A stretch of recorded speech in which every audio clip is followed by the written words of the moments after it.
kuwathibitisha. Na neno ambalo linatawala, tunaangalia neema.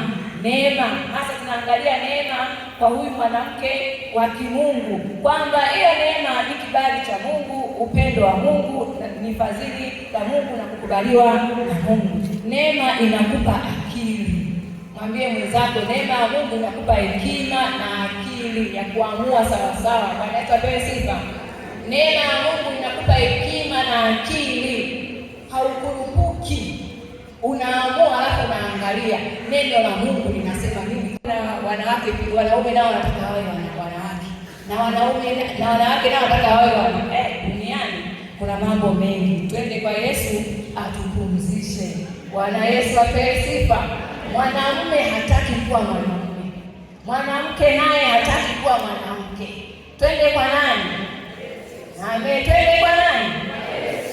Atupumzishe. Kwa nini? Njooni kwangu niwatue mizigo. Yeye atatupa raha peke yake. Nasema atakupa raha nafsini, maana nafsi imesongwa. Wewe umeumbwa mwanamume kwa sura ya Mungu, na tumfanye mtu kwa sura yetu, alafu wewe hautaki. Bwana Yesu apewe sifa. Lakini hii sherehe ya wanawake inasherekewa ulimwenguni kote, na huo wanakuwa wana ujumbe maalum au tuseme misimu. Na mwaka huu katika kimataifa anakwambia give to gain. Bwana Yesu apewe sifa. Sema give to gain. Give to gain. Tutajifunza tu. Give to gain, niwaambie ukweli wa Mungu, alafu ni Bwana Yesu mwenyewe. Bwana Yesu apewe sifa. Nilipokuwa nikitafakari hilo neno la kwamba give to gain, nimepata kutoka Matendo ya Mitume kupokea. Kwa hiyo dunia inataka tuwe ni watu wa kutoa vitu vizuri kwa watu wengine. Bwana Yesu apewe sifa. Na kukusanya na kuweza kutoa kwa wahitaji na kwa watu wengine. Ni heri kutoa kuliko kupokea. Kwa hiyo wewe unayependa kutoa, hakika utapokea. Nihakikisha na Bwana Yesu. Bwana Yesu apewe sifa. Alafu na kutoa sio fedha tu, lakini fedha ni muhimu. Bwana Yesu apewe sifa. Mwinjilisti anasema kwamba nataka nione 10,000 ni muhimu sana. Bwana Yesu apewe sifa. Lakini kuna nyakati za mwanadamu zinatofautiana. Kama kuna wakati ambao unapita ni ngumu, njoo hapa. Kuna kipindi nilikuwa nakuja hapa nasafisha hivi viti, alafu naomba. Kwa muda unaombea hili kanisa, naombea kila atakayekaa kwenye kiti hiki apate neema ya kumjua Mungu. Bwana Yesu apewe sifa. Tukiendelea pia na siku ya wanawake duniani ambayo tunasherehekea na kanisa kwa ujumla, na hasa kanisa letu pia imeipa kipaumbele. Ndio maana mimi leo nimesimama hapa. Hata sistahili wala sina nafasi hiyo, lakini kwa sababu ya nini? Ya neema, na pia kanisa kubali kwamba hii siku ni muhimu na wanawake wana thamani, na Mungu wazo lake lina thamani sana. Katika nchi ya Tanzania nayo katika wizara ya Adolescence, chini ya wizara ya Adolescence na Inclusive Foundation 2050 anasema kwamba haki na usawa jumuishi kwa wanawake na mabinti kufikia malengo ya 20 kufikia. Bwana Yesu apewe sifa kwamba wanawake hawajaachwa nyuma katika mlengo huo wa dira ya taifa, kwamba lazima wanawake wafikiwe pa 2050. Hapa tunarejea pia kitabu cha Mwanzo pia 1:26 mpaka 31, utapata hii habari kwamba mwanamke alipewa haki ya kumiliki usawa na mwanaume. Bwana Yesu apewe sifa. Bwana Yesu asifiwe kanisa. Kwa haraka wala hata msichoke. Tuko nyumbani kwa Bwana, tunaleta furaha. Wewe ukiwepo unaleta furaha kwa mwenzako. Haleluya. Ametoka nyumbani, mpe furaha hata ya kutabasamu ukimwangalia. Amen. Tunarudi kwenye somo letu, anayebeba neema ana matokeo. Mwanamke wa kiungu anayobeba neema ana matokeo chanya, sio matokeo tu. Maana ile kama matokeo sifuri ni matokeo, si ndio Lakini ana matokeo chanya mahala pale alipo popote. Mwanamke anayemjua Mungu ana matokeo chanya. Mwanamke huyo akiwepo hakiharibiki kitu. Bwana Yesu apewe sifa. Kama umewahi kushika uongozi, unaweza ukajua hii sentensi ambayo ninasema. Bwana Yesu apewe sifa, kwamba mwanamke anayemjua Mungu mahala popote ni nani? Mwanamke wa kiungu anayebeba neema ana matokeo chanya. Maana kwamba mwanamke anayemcha Mungu na kuishi kwa neema ya Mungu huonyesha matunda mema katika maisha yake na ya wengine. Anaonyesha matunda mema kwanza ndani, na ndio maana nakwambia moyoni mwako umeweka nini? Mimi nakushauri moyoni weka neno la Mungu. Weka neno la Mungu nini? Kuna mwingine ameweka mtu anayemchukia. Simpendi hata kumuona. Leo kavaa nguo eti anaona amependeza kile kitambaa chake. Wewe unabeba mizigo. Na nikwambie ukweli, kwenye saikolojia, mimi leo nimesema kama mwanamke wa Kipunguni pia, lakini Mungu amenipa neema mimi ni msaikolojia pia. Bwana Yesu apewe sifa. Yaani nitakuwa nazo. Si nimembeba na kitokacho mtu ndicho kicho moyoni mwako, si ndio? Si nimembeba na mwinjilisi iko moyoni mwangu. Kwa hiyo suni azitabia zake zote na zile zilizo ni kwanza nitaanza kuzitoa. Bwana Yesu apewe sifa. Kwa binafsi. Esther hakuwa binafsi.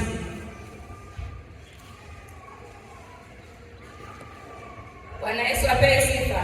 Tunamwangalia Esther hakuwa binafsi.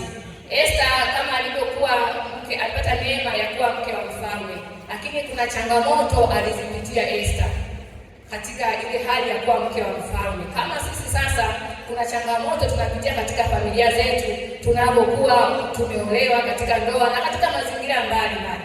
Maana leo tunaongelea wanawake, hatuongelei masuala ya ndoa, lakini hatuwezi kuepusha kuzungumza huko. Esther, tunaona taarifa inakuja kwa Mordekai kwamba Wayahudi wameamriwa kuuawa, wameamriwa kufishwa, wameamriwa kuangamizwa kabisa. Ndivyo ilivyo sasa. Wewe unapendeza, unang'aa, lakini kuna jirani yako, kuna mtu anakuendea hata kwa waganga, hapendi tu kukuona unang'aa, hapendi kukuona unaingia na gari zuri, kwamba ile gari anajidai nalo, anaamua kukuangamiza, anaamua kukufisha, afishe familia yako kwa sababu tu mwanao kabali kishetani. Lakini wewe mwanamke hauombi. Tujifunze kwa Esther, alifanyaje jamani? Aliomba. Bwana Yesu apewe sifa. Esther alifanyaje wanawake? Na Esther hakuwa nini? Mbinafsi. Esther alikuwa na wanawake wengi. Ubinafsi si sema ndio gani nzuri. Yaani ubinafsi unaturudisha nyuma. Ngoja niseme mfano kidogo hapa kwenye ubinafsi. Mimi kuna wakati nisoma profession yangu ya kwanza, mimi pia ni secretary. Kwa wakati nimemaliza chuo hizo nikiwa kijana, kuna nafasi zilitoka za kazi. Rafiki yangu best kabisa, rafiki yangu wa karibu amekuja, mimi ndio nimemwandikia ile letter of application. Mimi ndio nimemwandikia ile barua ya kupeleka hiyo maombi. Nikaambia napenda niko hata sijui, nimeamua tu nipeleke. Basi nisindikize. Wewe jana confidence. Mimi ninakuwa na confidence na kupambana maisha. Bwana Yesu apewe sifa. Kwa hiyo nikasindikiza kule. Tumefika pale, ile application akatoa, yule ambaye alikuwa anahusika akaanza kuniuliza mimi sasa. Ubinafsi nazungumzia akaanza kuniuliza, "Wewe kwani umesoma nini?" Nikamwambia, "Mimi nimesoma 1 2." "Kwa nini mnalingana? Kwa nini mwenzako wewe hajakwambia?" Nikamwambia, "Mimi alisema hata hajui, amesema leo barua." "Ni rafiki yako kweli?" Nikamwambia, "Sana." Bwana Yesu apewe sifa. Yaani rafiki yangu kweli shosti. Hata ningefanya picha zangu ningewaonyesha.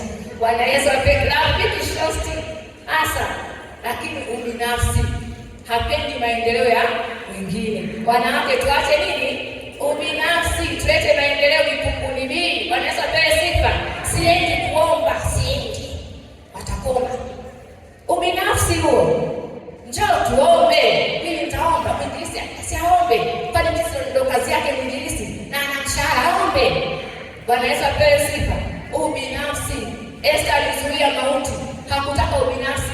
Aliambiwa na mfalme, yaani hata kama ufalme wote, nusu ya ufalme mtakupa. Lakini Esther hakuomba vitu vyake vya mwilini, aliomba kwa ajili ya wengine.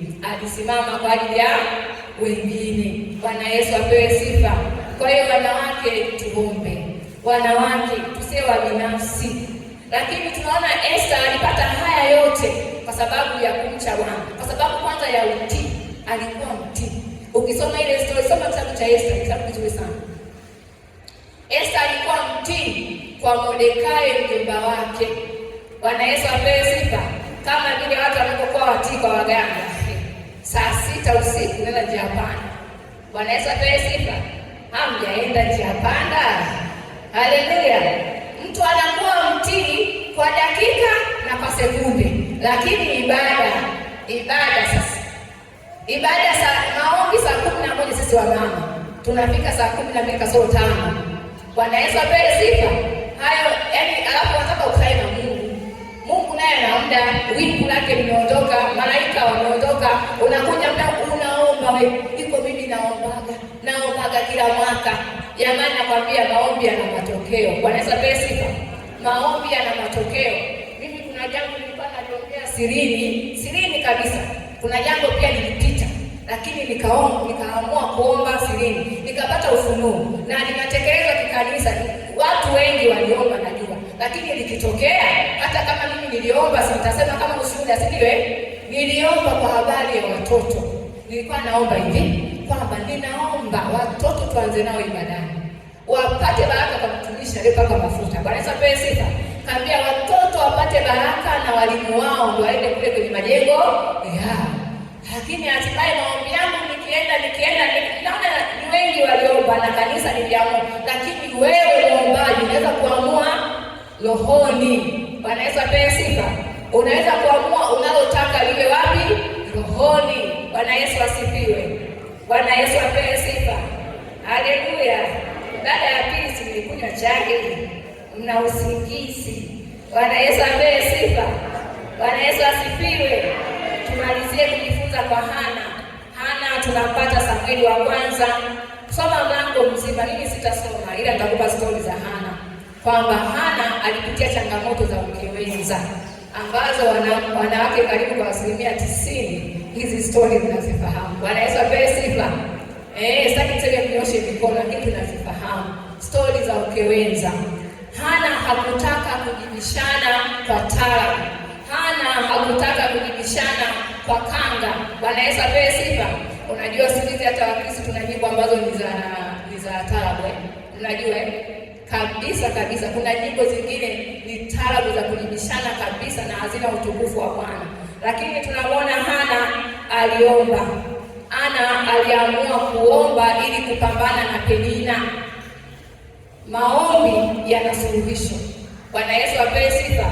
Mwambie mwanamke, maombi yana suluhisho. Maombi yana majibu. Maombi yanafanya njia pasipokuwa na njia.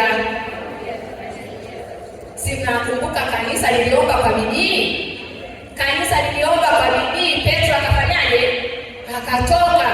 Petro alifungwa. Geti la kwanza walinzi 4, geti la pili walinzi 4, geti la 3 na la 4.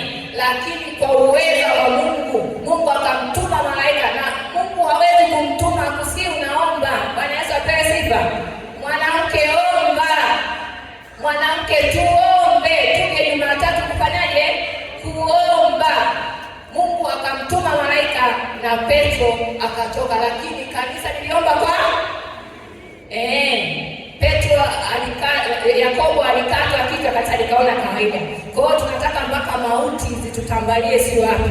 Sema wako wapi wamama waombolezaji, wamama walinzi? Tuombe tuzuie usharika huu. Mabaya yapi? Angalia kuna mabaya yapi hapa Kipunguni? Kuna nini? Mwanamke jihoji ili tuombe, tuzuie mauti, tuzuie vitu vya kufisha, tusifishwe. Bwana Yesu apewe sifa. Kwa nini tufishwe na wanawake? Tupo tunaombaji. Ubinafsi, tunaombea tu familia. Mungu akikupa neema utahama hapo. Unaamka asubuhi, mume wangu asione, namfunga macho, namfunga ndio prayer kila siku. Bwana Yesu apewe sifa. Ukihama kidogo, mtoto wangu festival ni mtoto wangu. Yaani hapo ndio umeomba. Bwana Yesu apewe sifa. Tuombee kanisa. Tuombee familia. Asema ibada njema inaanzia wapi? Nyumbani. Je, tuna ibada za familia? Kama mwanamke kiongozi, una ibada ya familia, unaomba. Tukiwa na familia hiyo njema, tutakuwa na kanisa lililo bora na taifa lililo bora, kwa sababu ukiomba Mungu anaweka roho ya ubora. Tunaona Danieli, ukisoma Danieli 6:3, Mungu aliweka roho ya ubora kwa Danieli, lakini ile roho ya ubora hakuipata tu. Danieli alikuwa anaomba. Hebu tuombe roho ya ubora katika maombi. Bwana Yesu apewe sifa. Tuombe maombi ambayo yana ubora. Bwana Yesu asifiwe. Haleluya. Bwana Yesu apewe sifa. Wanawake jeshi, wanawake walinzi, si ndio? Mungu ameumba jambo jipya, si ndio? Mwanamke atamlinda nani? Mume wake. Yeye mlinzi amelala haombi. Wewe piga picha kwamba mlinzi pale amelala, pale mlangoni amelala. Watu si wanaingia tu, vibaka, holela, kila kitu mijusi. Yaani walinzi wakilala, aloni hatari sana. Mwanamke leo tunakumbushwa, mwanamke wa kiungu aliyobeba neema ya kiungu anayo nafasi ya kubadilisha, ya kurekebisha, ya kuanza upya. Hizi siku sio tunapewa tu kuvaa vizuri, kupendeza, kushona sare. Tunapewa hizi siku zikiwa zina maana. Wanawake, kila mwaka uone kuna jambo ambalo umesikia na unalifanyia kazi. Bwana Yesu apewe sifa. Leo ujumbe wetu umetawala kwamba mwanamke ulete nini? Furaha kwenye familia. Bwana Yesu apewe sifa. Naelekea kuhitimisha ujumbe wetu wa mwanamke wa kiungu aliyebeba nini? Neema. Ana majibu, na sio majibu tu, ana majibu yaliyochanya. Bwana Yesu apewe sifa. Ana positive mind. Kwake hakuna lisilowezekana. Yaani hakuna lisilowezekana. Kwa nini? Kwa sababu anamcha Mungu. Hebu kumbuka mwaka jana tulishafakari kwa habari ya Shifra na Pua. Amri ya mfalme imetangazwa kwamba watoto wa kiume wauawe, lakini wale wanawake walisema hapana. Nini? Walikuwa na maarifa ya neno la Mungu, kwamba Mungu anasema usiue, lakini walikuwa na maarifa pia hata labda ya katiba yao ya nchi. Hata katiba yetu inasema kwamba yaani uhai ni haki ya mtu, ni haki ya mtu kuishi, right to live, ni haki ya mtu kuishi. Kwa hiyo mwanamke pia tupate maarifa, ili uwe mwanamke wa kiungu amebeba neema, tupate maarifa. Hatuwezi kuomba tusipokuwa na maarifa. Watu wengi tunaomba lakini hasina maarifa ya neno nani? La Mungu. Bwana Yesu apewe sifa. Kuomba tunaomba lakini bila maarifa. Anasema walipoomba bila maarifa hakuona matokeo. Kwa Mungu atupe neema kwamba tukiomba tuombe tukiwa na maarifa. Lakini pia wanawake hawa ambao wana neema ya kiungu ni wazalishaji, kama Mithali ambayo inasema, Mithali 31, isome yote kwa wakati ambao umeupata, kwamba huyu mwanamke anaamka mapema kwa ajili ya kutafuta riziki yake, anatafuta kitu cha kwake. Sasa kwenye kutafuta kitu cha kwako, hapo sio binafsi tena, sio binafsi. Kuna mtu, namaliza jamani, kuna mtu alikuwa ameolewa na mume wake.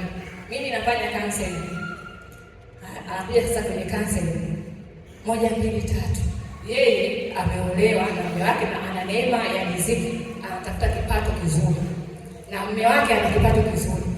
Sasa mume wake anamwamini kwa 100%, lakini mwanamke hamwamini nani?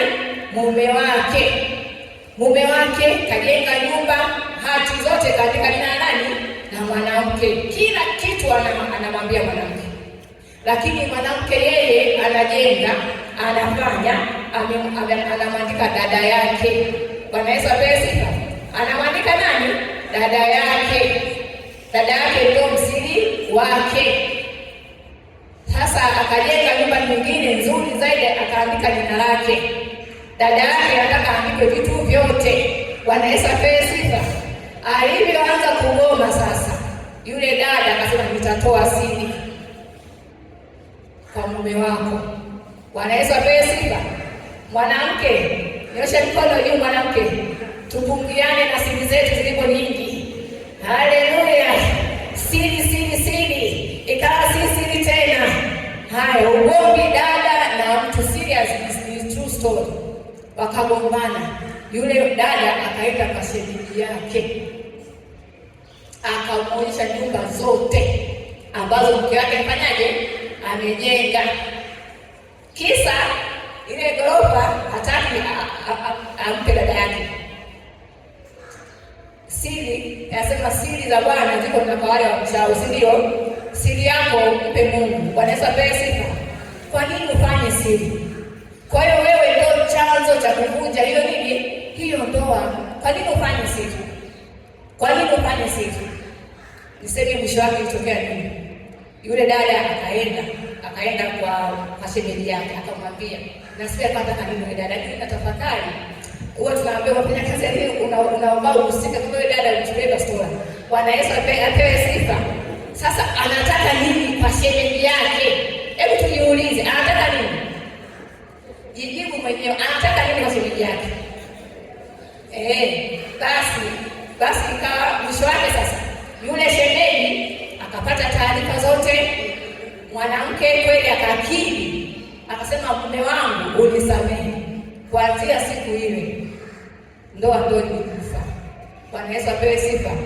Mwanaume hakuzungumza kitu kingine chochote katika familia cha kujenga, cha maendeleo. Mwanamke alileta furaha kwenye familia, alileta nini? Tujibu, mwanamke alileta furaha, alileta nini? Na ujumbe wa leo unataka mwanamke tufanyaje? Tulete furaha kwenye familia. Mume wake alijitoa kwa kila kitu, lakini bado ana mashaka. Mashaka na hofu ni adui nani? Ibilisi. Na tunaona nasema hivi, kuna shetani ana ajenda ya shetani hata kikupenda. Naamini yule dada na dada yake walikuwa wanapendana sana, wanaelezana, wanacheka, lakini ajenda ya shetani, hata ukicheka, ajenda yake ni kuua, kuchinja na kuharibu. Ijue mpendwa, kila saa unapokuwepo, hiyo ndio ajenda. Hata akikupa utajiri, ndio maana kuna utajiri mtu zezeta, si ndio? Kuna utajiri unaenda asubuhi mpaka jioni, malori yanaingia. Kuna utajiri Facebook unakufa. Kuna utajiri mke wa kwanza anakufa. Jiangalie unaolewa na nani? Bwana Yesu apewe sifa. Haleluya. Kwa hiyo utajiri uko kwa Bwana. Yesu anatuita njoo kwangu tupumzike. Mizigo ya nini? Yuko na mume wake, mume wake kila kitu anatekeleza, lakini bado ana mizigo amejenga huko kwa dada yake. Na dada yake mwenyewe siku anamgeuka.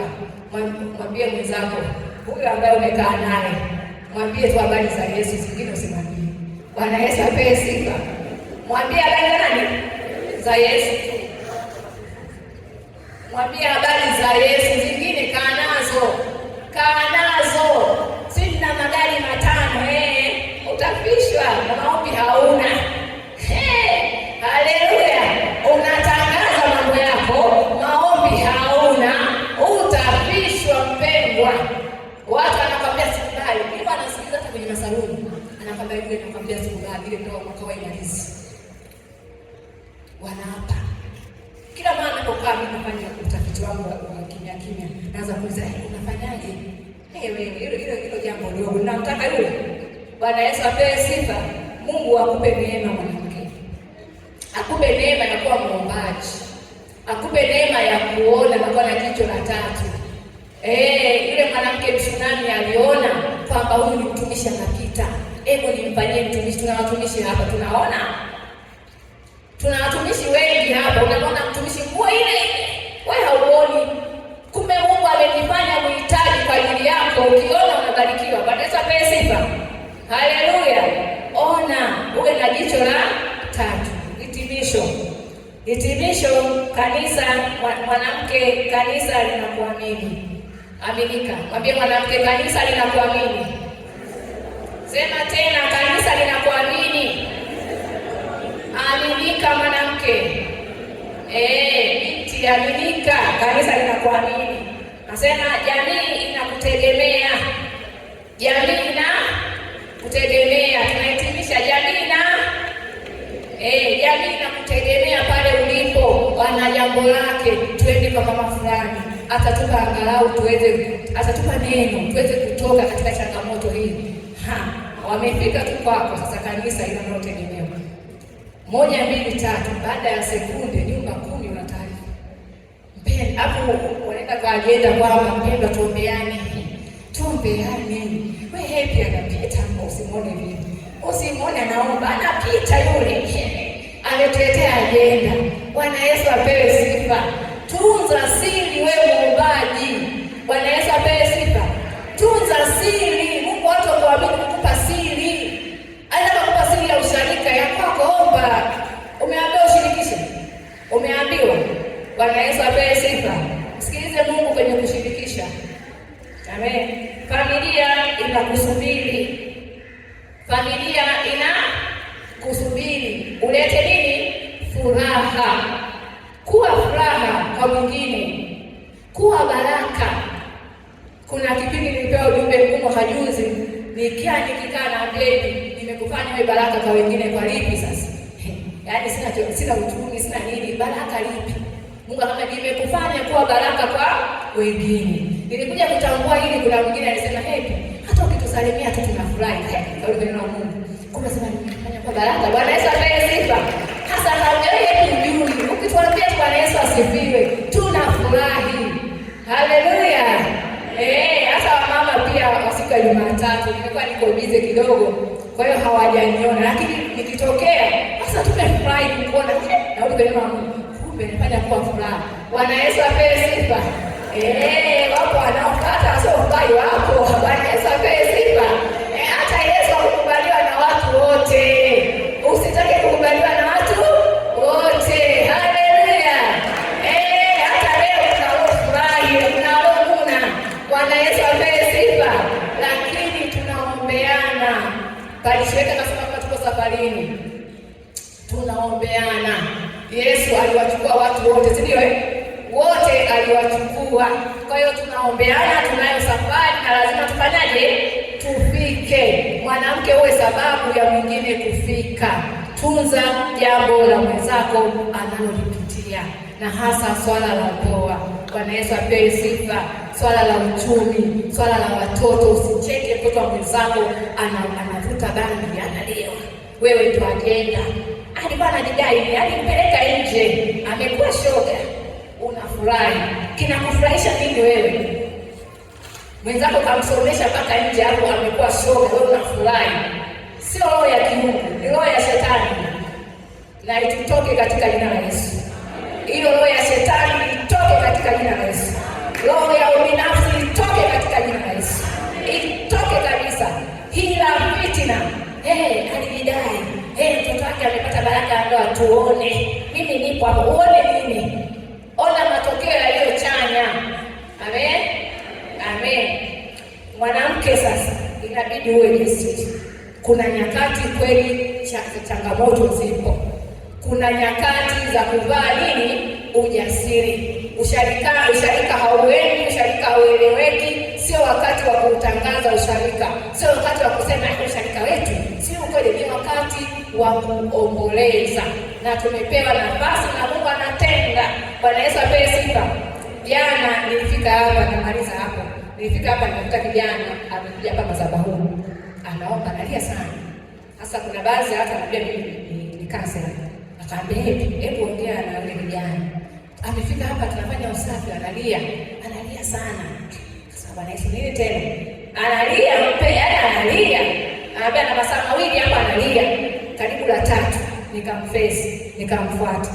Nikaongea naye kwa upendo kadri Mungu ambavyo alinielekeza, ambavyo lile ambalo alikuwa analipitia.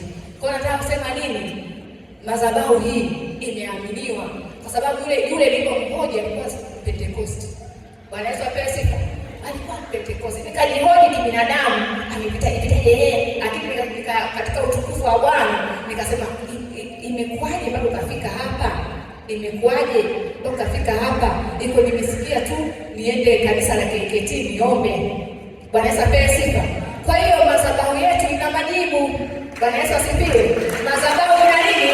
Ina majibu, lakini madhabahu itakuwa na majibu kama kuna waombaji tunaachilia moto. Bwana Yesu apewe sifa. Kanisa liombe kwa bidii, tuombe tuachilie moto madhabahuni ili watu waje wapate nini? Majibu. Ndio mwanamke, kazi yako, kazi yangu, kazi yetu. Watumishi peke yao, wao ni vielelezo vyetu, wanatuongoza wao mpaka mafuta, na sisi tuombe. Tukiwaachia peke yao watalemewa. Bwana Yesu apewe sifa. Haleluya. Asante. Na hili ndo hitimisho la ujumbe wa leo ambao Roho Mtakatifu ametupa katika usharika huu wa Kipunguni, ili kwamba mwanamke wa kiungu aliyebeba neema ana majibu, tena majibu hayo ni chanya na wala sio negative. Kwa hiyo Mungu aendelee kutubariki, aendelee kututunza katika Kristo Yesu. Amen. Na hilo ni la Mungu.